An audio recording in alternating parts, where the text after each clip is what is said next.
We have a guest with us. She is the publisher of a reputable magazine, a relentless cancer awareness advocate, and the convener of the yearly Eloy Awards as the Exquisite Ladies of the Year Awards. So now I know. And of course, it's an awards that celebrates women of excellence in different fields of endeavor. Yeah, since it began, it's been really highly notable. And she's none other than Tewa. Onasanya. Welcome to the studio. All right, so as usual, first thing we always say is, what time did you wake up this morning? What time did I wake up this morning? I woke normal up people, at... Yeah, go ahead. I woke up at about 4:30. Okay. And that's because my biological clock was just like, no, what do they call, my body clock was just ticking. So I woke up at 1 o'clock. And then at 4 o'clock, okay, let me start getting ready. Okay. So it's you're just a bundle of so many different things. You know, it will be interesting to find out how this all started. Okay. Which part? When I was born? Well, you can start from there, but we'll have enough time. Time to go through that. Okay, so how did it all start? It all started in 2003 when I decided to start a magazine. And I decided to start a magazine because where I was living then, there weren't that many magazines for black people. And I don't know, one thing just led to the other. I was like, instead of complaining about it, do something about it. And that's literally how Exquisite Magazine started. I got home that day, you know, I spoke to my husband. I was just like, oh, I think I'm going to start a fashion magazine. And he's like, really, why? I'm like, because there aren't that many fashion magazines anyway. And, you know, it would be nice. I love fashion. I love writing. Even though, you know, when I was growing up, my parents knew that I loved writing, well, still love writing, and I read a lot. Nobody thought that, maybe journalism or mass comm could be your calling. You know, I really wanted to be a doctor. So I went in, I have a degree in pharmacology, only because I didn't get the grades to do medicine. Because if I had gotten all 3 A's, I would probably be a doctor by now. But I wanted to be a doctor. I said I wanted to take care of people and things like that. So I'd been working in the pharmaceutical industry, and in 2003, I just decided to start the magazine. So luckily, I suppose when they say that you have a focus or you have the idea to start something and you're willing to work towards it, all the different things to make that idea come to fruition will be coming into play. Because at the moment I decided to start the magazine, I remembered a friend of mine whose husband was is a graphic designer. I remembered a few people that loved reading and writing, so we all came together and just started the magazine. Absolutely amazing. It, And what struck me the most about this dream and this vision was that you were really young. Yes, I was. Early 20s. This was 15 years ago. Yes, I was when 20, most people, 24, 25. Yeah, most people your 25. age were looking for a job or whatever, but you just decided, this is what I want to do. I know, and I'm very, very grateful for that. Every time I think about it, I'm like, wow, I am so blessed. And when I see young people, the 20-somethings, going forward, I'm like, oh, wow, yeah, that was me. I'm so encouraged by that as well, that, you know, it is happening. Because you get to a point where, I mean, in life, people realize what they're passionate about, you know, at different stages.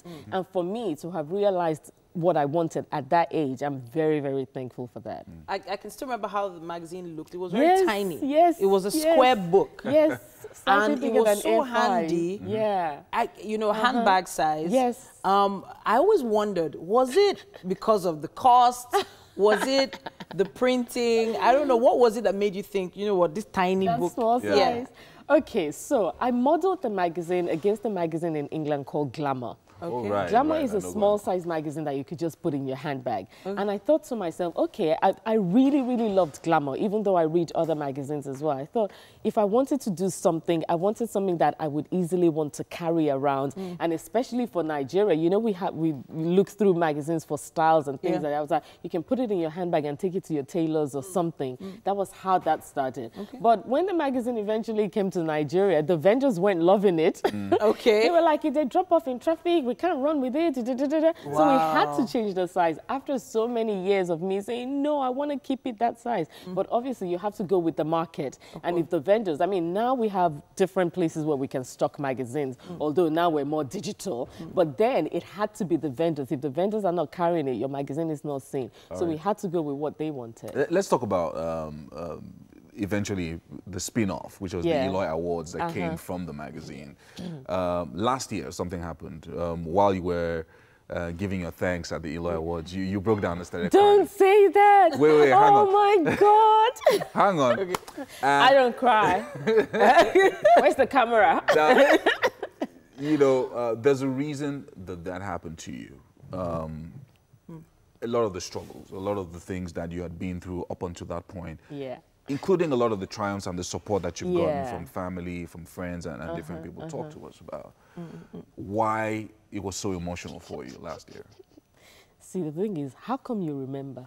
I was right there. We're like right there. God have mercy. Someone told me recently that they saw a video as well, and I'm just like, oh my God! I thought that was like a millisecond of moment of. I mean, how is that captured? Okay, so last year was the 9th edition of the Eloy Awards, and every year we've been struggling to put the awards together. I mean, people see it and they're like, no, how is that possible? But I'm going to put the truth out there. We had been struggling. And, you know, it's an award ceremony that we're very, very passionate about. And we feel like it needs to be done. It needs to carry on, especially because there aren't that many award ceremonies that celebrates women. And there are not that many brands that also support women, even though most of the brands do products for women. So I didn't understand that. The team don't understand that. So leading up to the Eloys last year, it was a big, big struggle.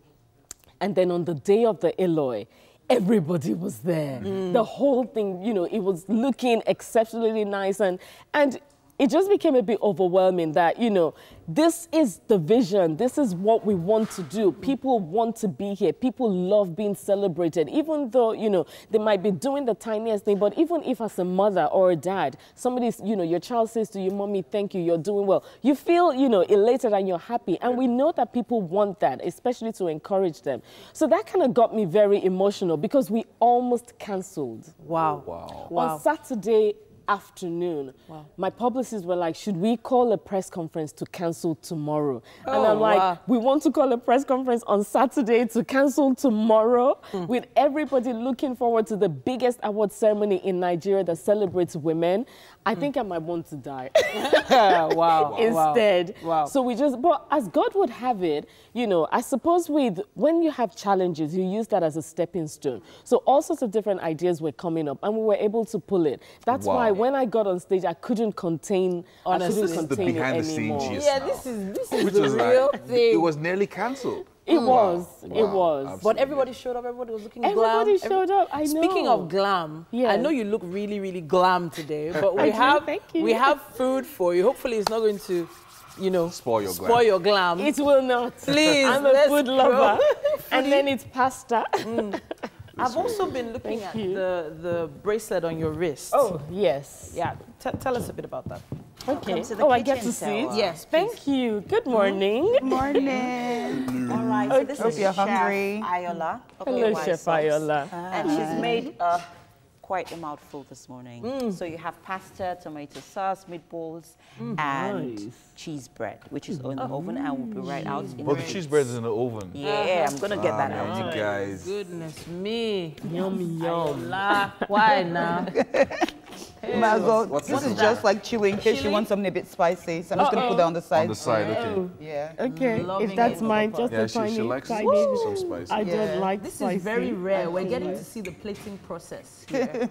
You know? Very nice. But we have to make sure that Tewa tastes this. Yes. In like the next minute. Yes, the meatball, please. So, meatballs. Where are the meatballs at? We need the meatballs. The meatballs are over there. Okay, that's it. Is that going to go? Bread. Sugar. Okay. Right over there. Is the bread going to go on the plate as well? But she can start with this and then the bread can come after. Goodness me. All right, so some cucumbers on the side. Are we getting that? Oh, okay. We're getting that. We're getting it. The whole plating process is something we hardly get to see. Guys, no jokes. It was a struggle bringing this bread out from the oven. That's the struggle. No. You guys, can you see this? All right. Oh my gosh. Okay, so let's do this. Okay, so all we need now is cutlery. But really, really, Chef Ayola has been hard at work here. And she's promised to come back and actually show us how to make pasta. From the scratch. Yeah. Pasta from scratch? Yeah, really? pasta from scratch. Nice. Yes. Yeah. So, and then, of course, Chef Ayola is just always such a great Chef sport. Ayola wants to feed me. Oh, okay. So maybe you taste the garlic bread Start with first. the bread. start with the bread first, and then let's see. Just grab it. Just grab it. Okay. I thought you said you didn't want you don't mind spoiling your glam. I don't. I don't. Grab that bread, sister, please. Okay. On the side. Here we go. And while she's tasting that, getting that her taste on. Oh my goodness. We're going to be also getting ready to round off the show. I'm more